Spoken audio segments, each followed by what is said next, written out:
Hello ಸ್ನೇಹಿತರೆ, Kannada mister info ಚಾನಲ್ಗೆ ನಿಮಗೆಲ್ಲರಿಗೂ ಸ್ವಾಗತ. ಜಸ್ಟ್ ಥಿಂಕ್ ಮಾಡಿ, ನೀವು ಮಧ್ಯರಾತ್ರಿಲಿ ಒಂದು ರೋಡಲ್ಲಿ ಹೋಗ್ತಿರ್ತೀರ, ಆವಾಗ ನಿಮ್ಮ ಹಿಂದೆ ಯಾರೋ ಕೂತಂತಾಗುತ್ತೆ, ಆ ಫೀಲ್ ಆಗುತ್ತೆ. ನೀವೇನು ಮಾಡ್ತೀರಾ? ಅಲ್ಲೇ ಇರ್ತೀರಾ ಇಲ್ಲ ಓಡೋಗ್ತೀರಾ? ಎಸ್, ಇದೇ ರೀತಿ ಘಟನೆ ಒಬ್ಬ ವ್ಯಕ್ತಿಯೊಟ್ಟಿಗಾಗಿ ಆ ವ್ಯಕ್ತಿ ನನಗೆ ಮೇಲ್ ಮಾಡಿದ್ದ. ಸರ್, ಈ ರೀತಿಯಾಗಿ ಘಟನೆ ಆಗಿತ್ತು, ಇದು ನಿಜವಾ ಭ್ರಮೆ ಅಂತ. ನಾವು ಒಂದೇ ಒಂದು ಮಾತು ಹೇಳಿದೆ, ಇದು ನಿಜವಾ ಭ್ರಮೆ ಗೊತ್ತಿಲ್ಲ, ಬಟ್ ನಾನಂತೂ ವಿಡಿಯೋ ಮಾಡಲೇಬೇಕು, ಈ ಕತೆ ಬೇಕಂತ.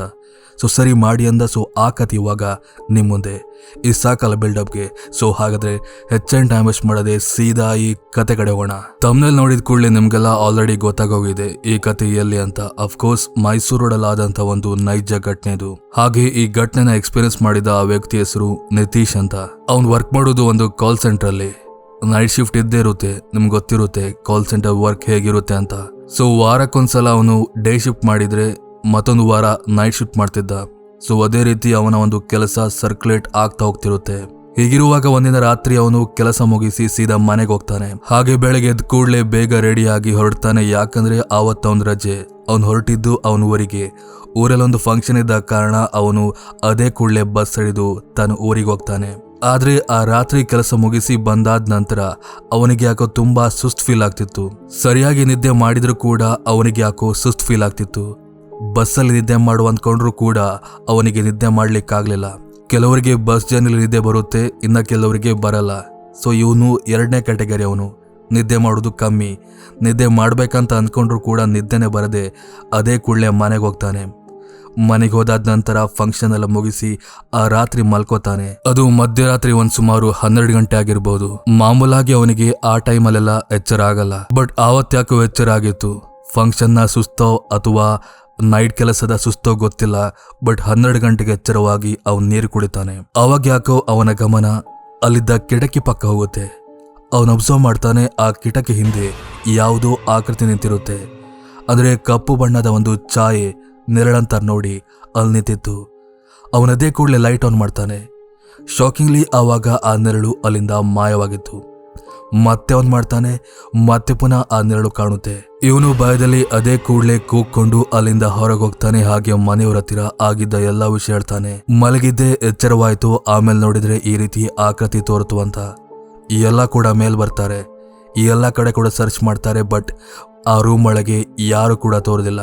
ನಿಂಗೇನೋ ಭ್ರಮೆ ಆಗಿರ್ಬೋದು, ಕೆಲಸ ಮಾಡ್ತೀಯ ನೋಡು, ಆ ಸ್ಟ್ರೆಸ್ ಅಲ್ಲಿ ಈ ರೀತಿ ಎಲ್ಲ ಆಗಿದೆ, ಬಿಟ್ರೆ ಬೇರೇನು ಕೂಡ ಇಲ್ಲ ಅಂತ ಎಲ್ಲ ಕೂಡ ಸಮಾಧಾನ ಮಾಡ್ತಾನೆ. ಬಟ್ ಇವನಿಗಂತೂ ಕನ್ಫರ್ಮ್ ಆಗಿ ಗೊತ್ತಿತ್ತು ಅದ್ಯಾವುದೋ ಆಕೃತಿನ ಕಂಡಿದ್ದು ಅಂತ. ಆದ್ರೂ ಕೂಡ ಮನೆಯವರೆಲ್ಲ ಹೇಳ್ತಿರ್ತಾರೆ, ಇಷ್ಟೊತ್ತಲ್ಲಿ ಇಲ್ಲಿ ಯಾರು ಕೂಡ ಬಂದಿಲ್ಲ, ನಿಂಗೆ ಭ್ರಮೆ ಆಗಿದೆ ಅಂತ.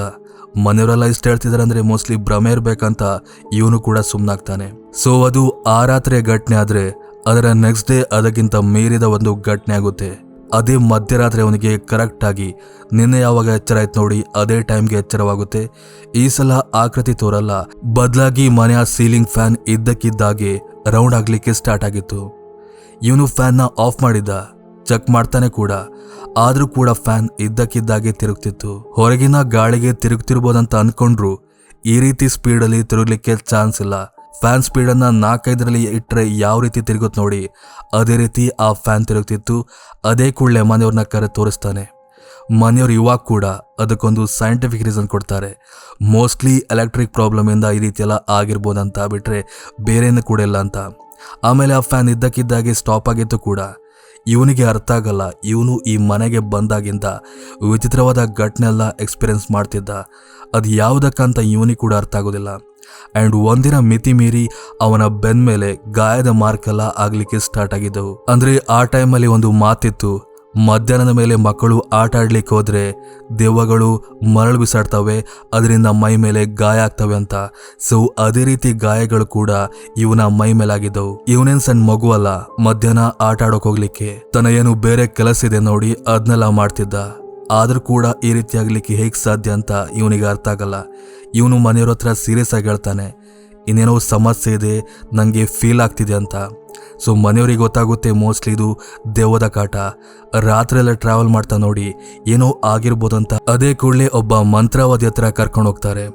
ಅಲ್ಲಿ ಮಂತ್ರವಾದಿ ಒಂದೇ ಒಂದು ಮಾತನ್ನ ಕೇಳ್ತಾರೆ, ಇತ್ತೀಚೆಗೆ ನೀನು ಕೆಲಸ ಮುಗಿಸಿ ಬರುವಾಗ ಯಾವ್ದಾದ್ರು ಘಟನೆ ಆಗಿದ್ಯಾ, ಆ ಘಟನೆಯಿಂದ ನೀನು ಹೆದರ್ಕೊಂಡಿದ್ಯಾ ಅಂತ.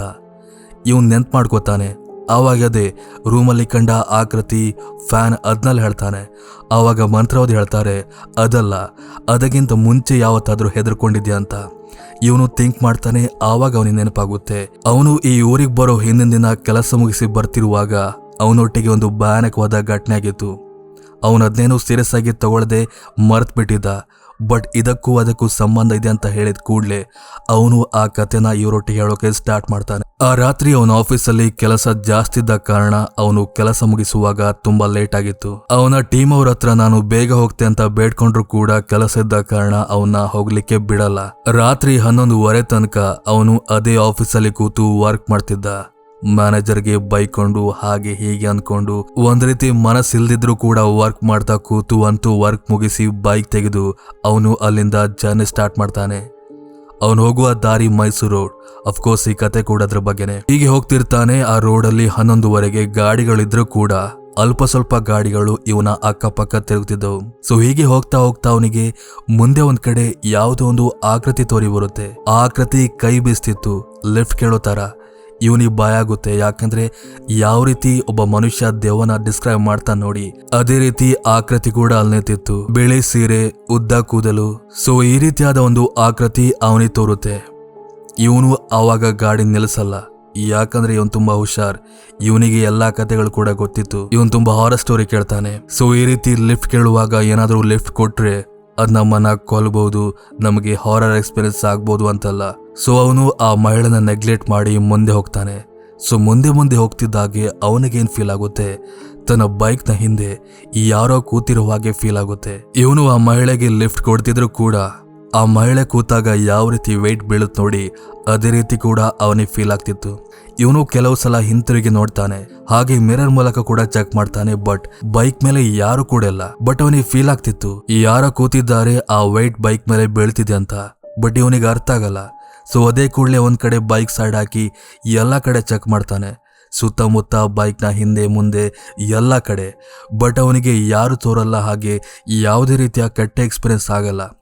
ಸೊ ಮತ್ತೆ ಪುನಃ ಬೈಕ್ ಮೇಲೆ ಕೂತ್ಕೊಂಡು ಮತ್ತೆ ಪುನಃ ಜರ್ನಿ ಸ್ಟಾರ್ಟ್ ಮಾಡ್ತಾನೆ. ಇವಾಗ ಕೂಡ ಅದೇ ರೀತಿ ಫೀಲ್ ಬರ್ತಿತ್ತು, ಯಾರೋ ಕೂತಿದ್ದ ಹಾಗೆ. ಅಂಡ್ ಒಂದ್ ಕ್ಷಣ ಅವನು ಮಿರರ್ ಮೂಲಕ ನೋಡಿದಾಗ ಅವನಿಗೊಂದು ಕಪ್ಪು ಬಣ್ಣದ ಆಕೃತಿ ತೋರುತ್ತೆ. ಅಂಡ್ ಆಕೃತಿ ಇವನು ಹಿಂತಿರುಗಿ ನೋಡಿದ ಕೂಡಲೇ ಅಲ್ಲಿಂದ ಮಾಯವಾಗಿತ್ತು. ಇವನು ಬೈಕ್ ನಿಲ್ಲಿಸಿ ಮತ್ತೆ ನೋಡ್ತಾನೆ. ಇವನಿಗೆ ಸೀರಿಯಸ್ಲಿ ಭಯ ಆಗುತ್ತೆ, ಏನ್ ಮಾಡ್ಬೇಕಂತಾನೆ ಗೊತ್ತಾಗಲ್ಲ. ಅಕ್ಕಪಕ್ಕ ಯಾರನ್ನಾದ್ರೂ ಕರೆಯುವಂದ್ರು ಅಲ್ಲಿ ಯಾರು ಕೂಡ ಇಲ್ಲ, ಒಂದೇ ಒಂದು ಮನೆ ಕೂಡ ಇಲ್ಲ. ಇವನಿಗಿರುವ ಒಂದೇ ಒಂದು ದಾರಿ ಅಂದ್ರೆ ಬೈಕ್ ತಗೊಂಡು ಮನೆ ರೀಚ್ ಆಗ್ಬೇಕಷ್ಟೇ. ಬಟ್ ಮನೆ ರೀಚ್ ಆಗ್ಲಿಕ್ಕೆ ಇದ್ ಬಿಡ್ತಿಲ್ವೆ ಅಂತ ಅವನಿಗೆ ದೇವರಣೆ ತಲೆ ಹಾಳಾಗುತ್ತೆ. ಆದ್ರೂ ಕೂಡ ಹೋಗುವಂತ ಬೈಕ್ ಹತ್ತಿ ಮತ್ತೆ ಜರ್ನಿ ಸ್ಟಾರ್ಟ್ ಮಾಡ್ತಾನೆ. ಇವಾಗ ಕೂಡ ಅದೇ ರೀತಿ ಫೀಲ್ ಆಗುತ್ತೆ. ಅಂಡ್ ಇವನ ಎಕ್ಸ್ಪೀರಿಯನ್ಸ್ ಮಾಡ್ತಾನೆ, ಅವನ ಹೆಗಲ ಮೇಲೆ ಯಾವುದೋ ಕಪ್ಪು ಬಣ್ಣದ ಆಕೃತಿ ಕೈ ಇಟ್ಟಿರುವ ಹಾಗೆ ಇವನಿಗೆ ತೋರುತ್ತೆ. ಇವನ ಈ ಸಲ ಧೈರ್ಯಗೆಡಲ್ಲ. ಇವನಿಗೆ ಗೊತ್ತಿತ್ತು ನಾನು ಬೈಕ್ ನಿಲ್ಲಿಸಿದ್ರೆ ಏನಾದ್ರೂ ಅಪಘಾತ ಆಗೇ ಆಗುತ್ತೆ ಅಂತ. ಇವನು ಒಂದೇ ಸಮನೆ ಬೈಕ್ನ ಓಡಿಸ್ತಾ ಹೋಗ್ತಾನೆ. ಆ ದೆವ್ವ ಅವನಿಗೆ ಹಲವು ರೀತಿಲಿ ತೋರುತ್ತಾ ಹೋಗುತ್ತೆ. ಅಂದ್ರೆ ಒಂದ್ಸಲ ಮಿರರ್ಲಿ ತೋರಿದ್ರೆ ಇನ್ನೊಂದ್ಸಲ ಅದರ ಕೈ ತೋರ್ತಿತ್ತು, ಇನ್ನೊಂದ್ಸಲ ಅದರ ಸೀರೆ ಹಾರಿ ಮುಂದೆ ಬಂದ್ರೆ ಇನ್ನೊಂದ್ಸಲ ಆ ಭೂತದ ಕೂದಲು ಹಾರಿ ಇವನ ಬೆನ್ನಿಗೆಲ್ಲ ತಾಗ್ತಿತ್ತು. ಇವನಿಗೆಲ್ಲ ಕೂಡ ಎಕ್ಸ್ಪೀರಿಯನ್ಸ್ ಆಗ್ತಿತ್ತು. ಅಂಡ್ ಎಸ್ಪೆಷಲಿ ಅದರ ಕೂದಲು ಇವನ ಮುಖಕ್ಕೆ ತಾಗುವುದು ಇವನಿಗೆ ಫೀಲ್ ಆಗ್ತಿತ್ತು. ದೇವರಾಣೆ, ಅಂತ ಪರಿಸ್ಥಿತಿಲಿ ಯಾರಿದ್ರು ಕೂಡ ಹೆದರ್ಕೊಂಡು ಸತ್ತೋಗ್ತಾರೆ. ಬಟ್ ಇವನೇ ಆಗೋ ಧೈರ್ಯ ತಗೊಂಡು ಗಾಡಿನ ಚಲಾಯಿಸ್ತಾ ಅಂತೂ ಮನೆಗೆ ಹೋಗ್ತಾನೆ. ಮನೆಗೆ ಹೋದಾಗ ಅವನಿಗೆ ಯಾವ ರೀತಿ ಎಕ್ಸ್ಪೀರಿಯನ್ಸ್ ಆಗೋದಿಲ್ಲ. ಅವನು ತುಂಬಾ ಖುಷಿಯಲ್ಲೇ ಮಲಗ್ತಾನೆ. ಬಟ್ ಅದರ ನೆಕ್ಸ್ಟ್ ಡೇ ಇಂದನೇ ಅವನಿಗೆ ಈ ರೀತಿ ಎಲ್ಲ ಎಕ್ಸ್ಪೀರಿಯನ್ಸ್ ಆಗ್ಲಿಕ್ಕೆ ಸ್ಟಾರ್ಟ್ ಆಗಿತ್ತು. ಆವಾಗ ಮಂತ್ರವಾದಿ ಹೇಳ್ತಾರೆ, ಇವನ ಹಿಂದೆ ಬಿದ್ದಿದ್ದು ಮೋಹಿನಿ. ಇವನದಕ್ಕೆ ಡ್ರಾಪ್ ಕೊಡ್ಲಿಲ್ಲ, ಬಟ್ ಅದು ಅವನ ಬೈಕ್ನ ಹಿಂದೆ ಕೂತ್ಕೊಂಡು ಇವನ ಮನೆಯವರೆಗೆ ಫಾಲೋ ಮಾಡೋದಲ್ಲದೆ ಇವನ ಬೆನ್ನಿಂದೆ ಇಲ್ಲಿವರೆಗೆ ಬಂದಿದೆ ಅಂತ ಮಂತ್ರವಾದಿ ಹೇಳ್ತಾರೆ. ಈ ಮೋಹಿನಿ ಆಕ್ಚುಲಿ ಮದುವೆ ಆಗದೆ ಸತ್ತಿರುವಂತ ಕೆಲವೊಬ್ಬ ಹುಡುಗಿಯರ ಆತ್ಮಗಳು. ಅವುಗಳು ಮದುವೆ ಆಗದಿರೋ ಹುಡುಗನ ಕಂಡ್ರೆ ಈ ರೀತಿ ಬೆನ್ನ ಹಿಡಿತವೆ. ನಿಮ್ ಮಗನ ಕೇಸಲ್ಲೂ ಕೂಡ ಅದೇ ರೀತಿ ಆಗಿದ್ವು ಅಂತ. ಇದಕ್ಕೇನು ಪರಿಹಾರ ಅಂತ ಕೇಳಿದಾಗ ಮಂತ್ರವಾದಿಗಳು ಕೆಲವೊಂದು ಸೊಲ್ಯೂಷನ್ ಹೇಳ್ತಾರೆ. ಆ ಸೊಲ್ಯೂಷನ್ನ ಇವರೆಲ್ಲ ಫಾಲೋ ಮಾಡ್ತಾರೆ ಆ್ಯಂಡ್ ಆವಾಗಿಂದ ಅವನಿಗೆ ಆ ಪ್ರಾಬ್ಲಮ್ ಕೂಡ ಆಗೋದು ಸ್ಟಾಪ್ ಆಗಿತ್ತು. ಇದು ಆ್ಯಕ್ಚುಲಿ ನಿತೀಶ್ ಲೈಫಲ್ಲಿ ಆದಂಥ ಒಂದು ಸತ್ಯ ಘಟನೆ. ಆ ವ್ಯಕ್ತಿನೇ ನಂಗೆ ಮೇಲ್ ಮೂಲಕ ಈ ಕಥೆನೆಲ್ಲ ಹೇಳಿ ಶೇರ್ ಮಾಡ್ಕೊಂಡಿದ್ದ. ಕತೆ ಕೇಳಿ ನಿಜವಾಗ್ಲೂ ಥ್ರಿಲ್ ಆಗಿತ್ತು ನನಗೆ. ಸೊ ಅದಕ್ಕೋಸ್ಕರ ಈ ಕತೆ ನಿಮ್ಮೊಟ್ಟಿಗೆ ಶೇರ್ ಮಾಡಿದ್ದೀನಿ. ನಿಮಗೆ ಇಷ್ಟ ಆಯ್ತು ಅಂದ್ಕೊಳ್ತಾ ಈ ವಿಡಿಯೋನಲ್ಲಿಗೆ ಸ್ಟಾಪ್ ಮಾಡ್ತೀನಿ. ಸೊ ಇದಿಷ್ಟು ಇವತ್ತಿನ ಕತೆ. ಮತ್ತೊಂದು ಕತೆ ಒಟ್ಟಿಗೆ ಮತ್ತೆ ಸಿಗ್ತೀನಿ. ಅಲ್ಲಿವರೆಗೂ ಥ್ಯಾಂಕ್ ಯು ಫಾರ್ ವಾಚಿಂಗ್.